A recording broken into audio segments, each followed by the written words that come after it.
I'm Vincent Balestre for the International Business Times, and this is the Toshiba Encore 2. Now, as the name implies, it's the second in the Encore line, but does this Encore play the right tune? Now, it's much better than you'd expect, given its cheap $200 price tag. Despite that, though, Toshiba's found a way to make it feel, for the most part, like a quality device. The buttons all sit relatively flush with the body, but still require a fair bit of force to activate, so you're not going to break any switches at least.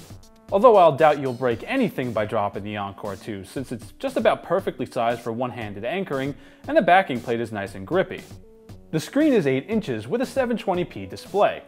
While it's not class-leading, the display does just fine for itself. Deep blacks lose some intensity, and some shapes aren't as crisp as premium displays, but overall it works pretty well.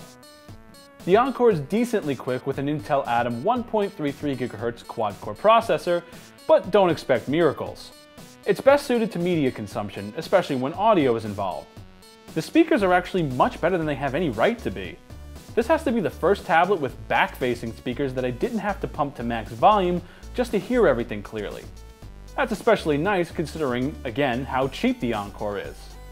What's really surprising is the amount of storage space you get on the Encore 2.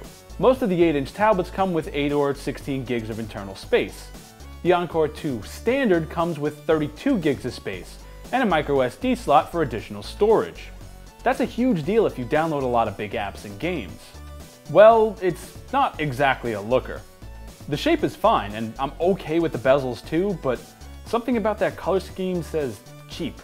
I can't quite put my finger on why, but if this was available in black like the original Encore, it'd be a lot better looking. The worst part about it though is how easily you can see the backplate getting marked. This one's only been used in my hands and on my desk for a week, yet it's already got plenty of blemishes. But the biggest problem I have is the Windows Home button. Why is it on top? A physical button on the front would have been fine. The Windows button is only sorta helpful when you hold the Encore in a landscape mode. And let's be honest, how often do you do that with a tiny tablet like this? Now, to be fair, the Encore isn't the only Windows tablet to do this, but that doesn't make it any less annoying. Now, it's not perfect, but the Encore 2 is one of the best small Windows tablets when you're talking about value per dollar. If you're looking for a cheap small Windows 8 tablet, this should be at the top of your shortlist.